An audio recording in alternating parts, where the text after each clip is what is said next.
The phone slipped from my trembling hands as I heard those words echo through the empty house like a gunshot to the chest. Mom, there's no point in crying anymore. We've signed the papers. You're going to the nursing home tomorrow morning. We can't take care of you anymore. My son, Ben's voice was cold, distant, as if he were talking to a stranger. Through the living room window, I saw my daughter-in-law, Patricia, in the car, tapping her fingers impatiently on the steering wheel, eyes glued to her phone. She didn't even have the decency to come inside and tell me to my face. 52 years of my life dedicated to that family, and they were discarding me like an old piece of furniture. My knees buckled, and I leaned against the doorframe. The walls of the house I had painted myself, the kitchen tiles I chose one by one, the garden plants I had watered every morning for decades, all watched me in silence like mute witnesses to my humiliation. The smell of cornbread still emanating from the oven seemed to mock me. I had baked Ben's favorite treat, hoping he would come for our monthly conversation about the household bills. I never imagined it would be a farewell conversation. But son, I don't need a nursing home. I'm fine. I take care of the house. I do my own things. My voice came out weaker than I intended. Please, let's talk about this calmly. Mom, the decision has been made. Patricia is pregnant again, and we need the space. Besides, you're becoming forgetful. You left the faucet running yesterday. His voice held not a hint of emotion, as if he were reciting a grocery list. Forgetful? Me, who could still recite all my mother's recipes by heart, who knew the birthday of every grandchild, who managed everyone's medical appointments in the family. The only thing I forgot was to demand the respect I deserved. But that was about to change. The facility's car arrives at 8 in the morning. We've already packed your essential clothes. We'll donate the rest. The line went dead. He had hung up on me. I remained there, holding the silent phone, feeling the weight of my 72 years on my shoulders. But it wasn't a weight of weakness. It was the weight of all the accumulated wisdom, of all the battles I had fought and won, of all the times I had risen when the world tried to knock me down. And this time would be no different. I took a deep breath and felt something ignite within my chest. It wasn't anger, it was something more refined, more powerful. It was determination. They wanted to discard me? Let them discover what a 72-year-old woman is capable of when underestimated. I walked to my bedroom and opened the dresser drawer where I kept my most important documents. Everything was there: deeds, investments, insurance policies. Documents my son thought I didn't understand. Documents my daughter-in-law thought were just old papers. How wrong they were. I remembered when Ben was born. I was only 20, married to his father for 2 years. Thomas was a good man, but traditional. He believed a woman didn't need to know about money, that the man handled the business and the woman took care of the home. I pretended to agree, but in my spare time, when he went to work, I studied. I read books on economics, management, investments. I memorized every piece of information as if it were a cake recipe. When Ben was 5, Thomas died in a car accident. Suddenly, I found myself alone with a child, without a profession, without apparent money. Everyone expected me to sell everything and go live with my mother. But I surprised everyone. I discovered that Thomas had left more debts than assets. The house was mortgaged, the car financed. But I didn't despair. I used all the knowledge I had silently absorbed.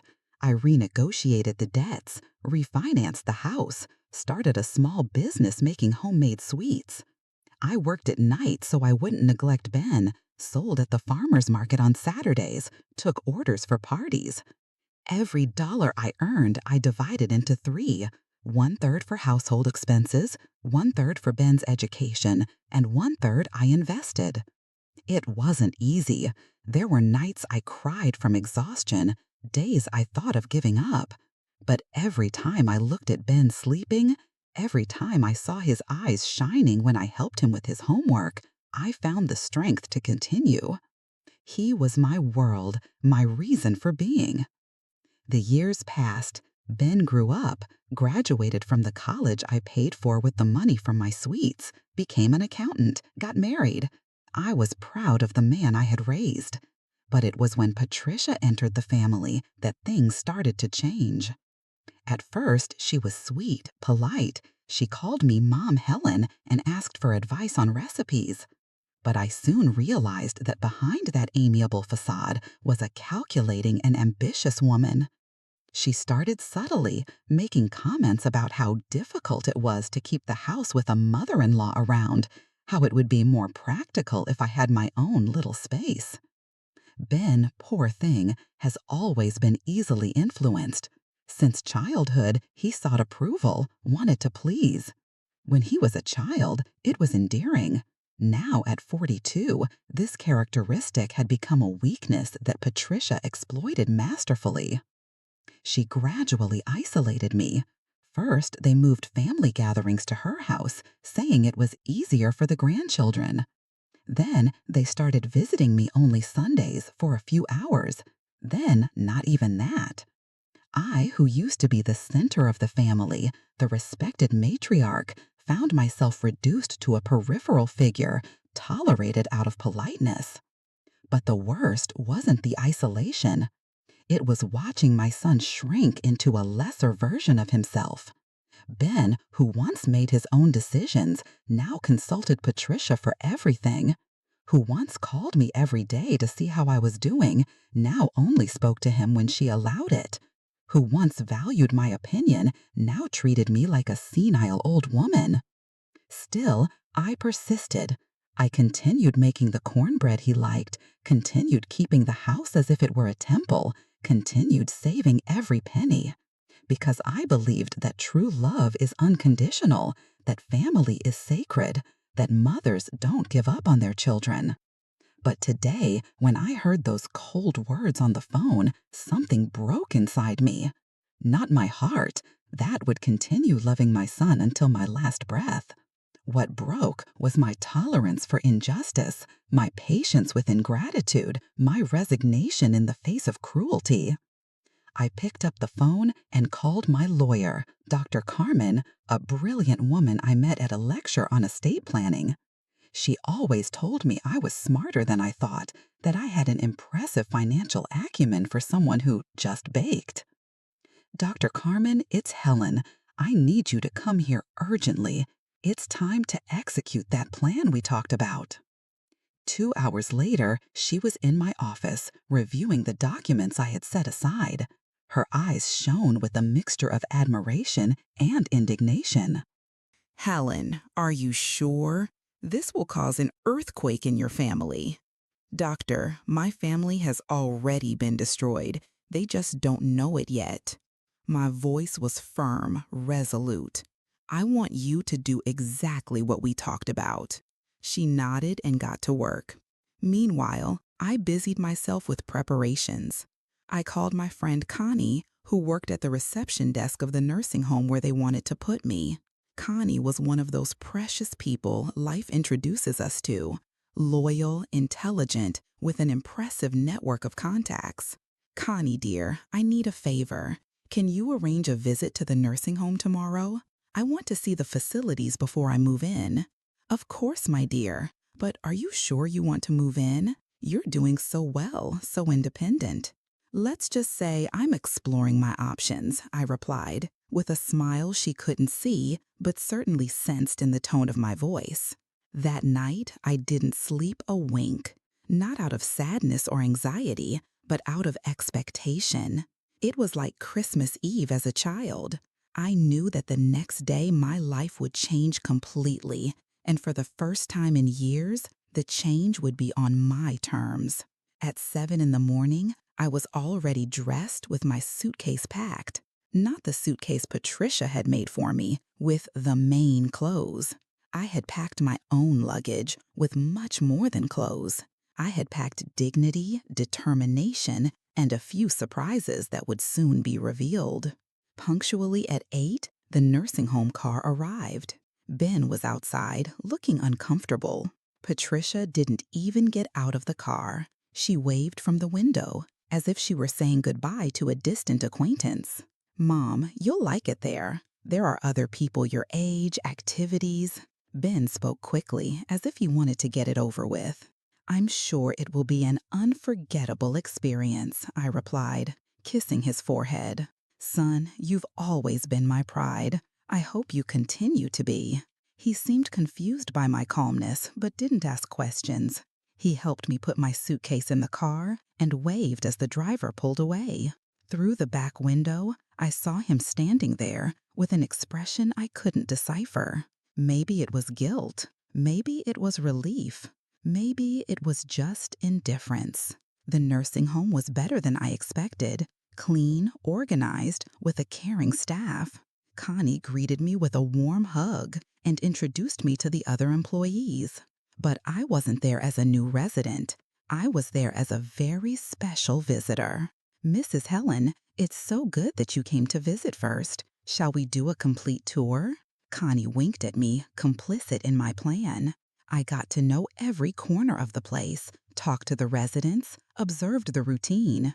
And I was observed too. My erect posture, my articulate conversation, my evident independence made an impression. It wasn't long before the director of the nursing home, Dr. Marissa, came to talk to me. "You're the new resident arriving today?" she asked. "Actually, doctor, there's been a slight misunderstanding. I came to see the place because my son thought I needed special care. But as you can see, I'm perfectly fine." My voice was sweet but firm.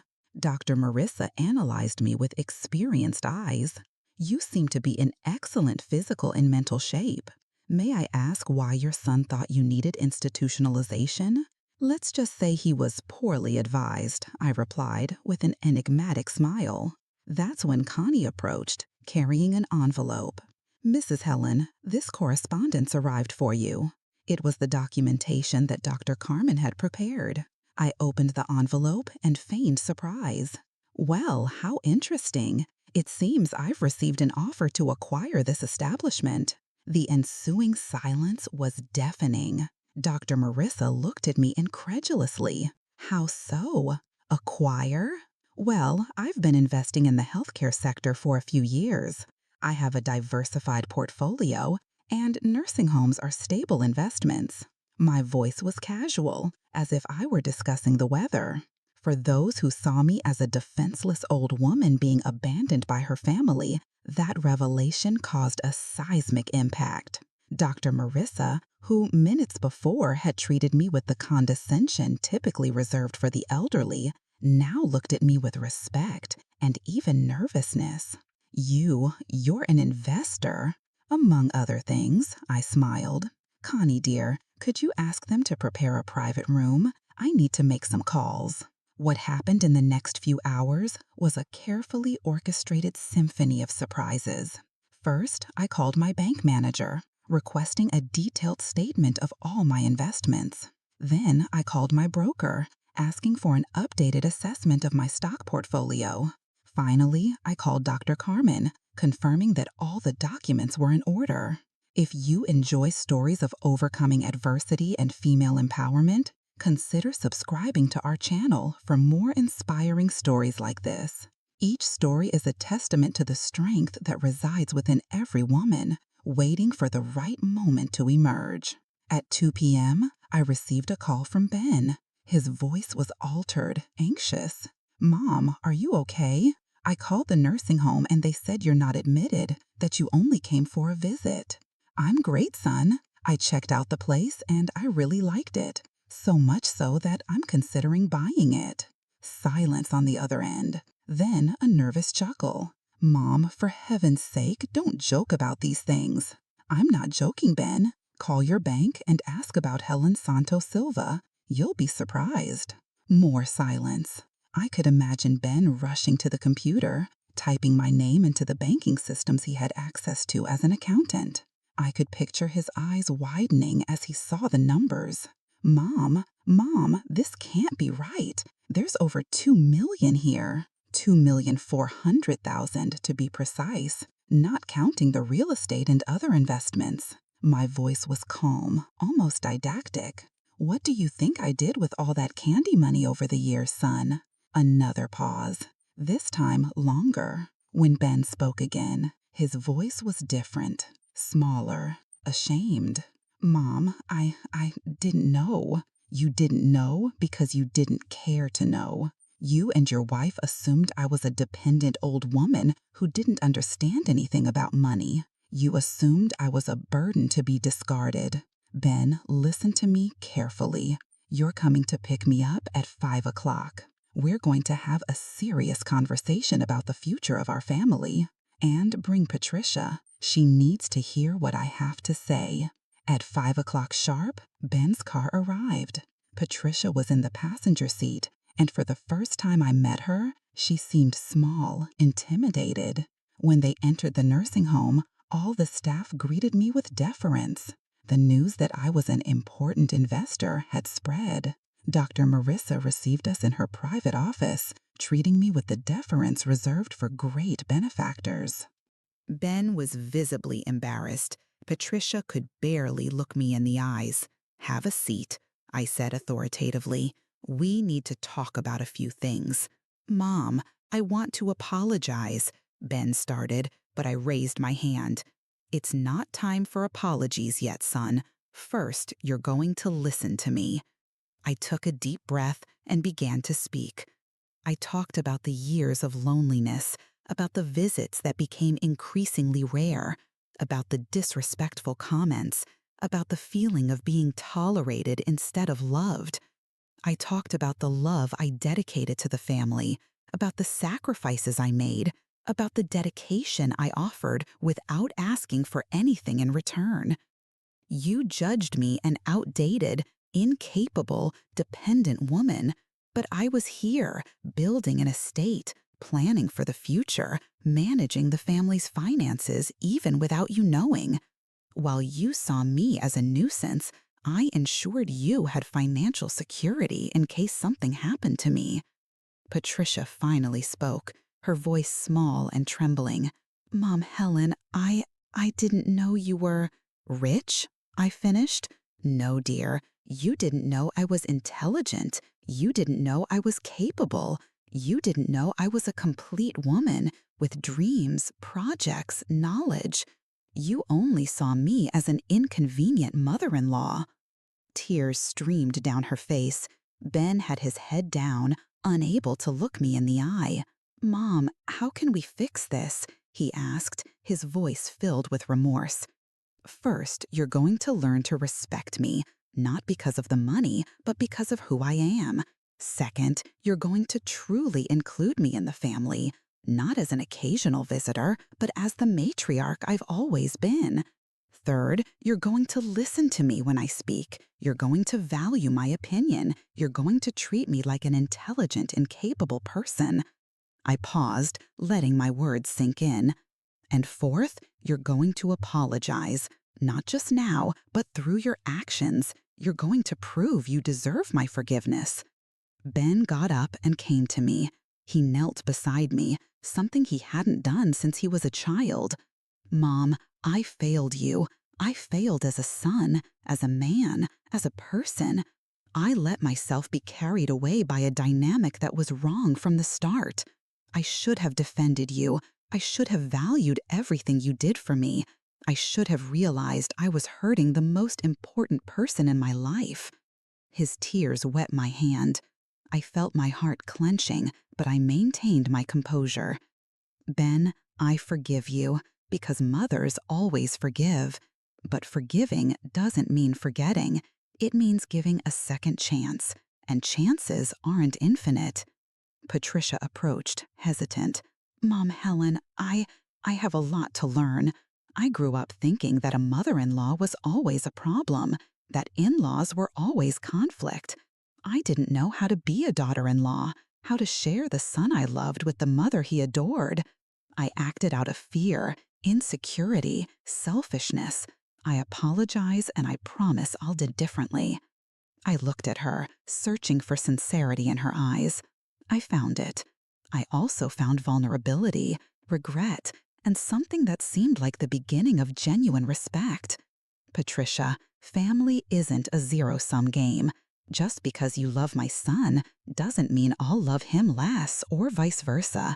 Family is multiplication, not division. You can have your relationship with Ben without excluding me. I can have my relationship with him without interfering with yours.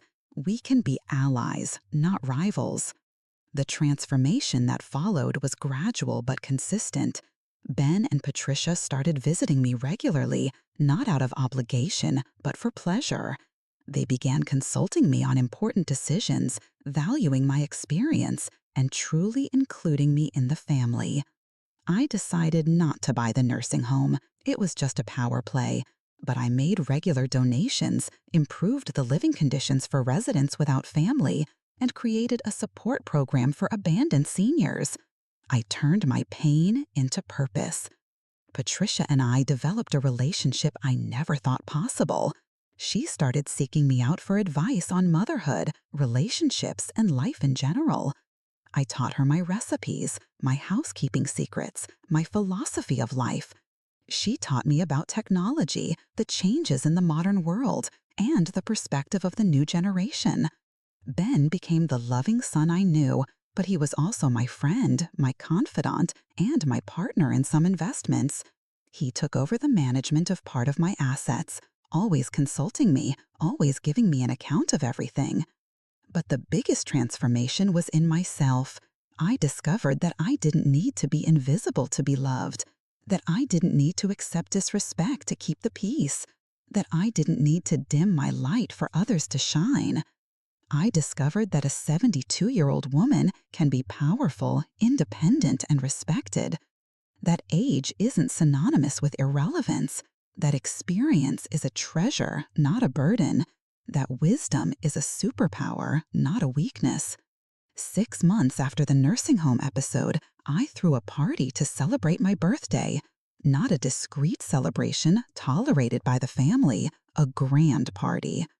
Today, turning 73, I can say that the best phase of my life began when I stopped accepting being treated as less than I deserve. When I understood that self-love isn't selfishness, it's a necessity. When I understood that setting boundaries isn't cruelty, it's self-care.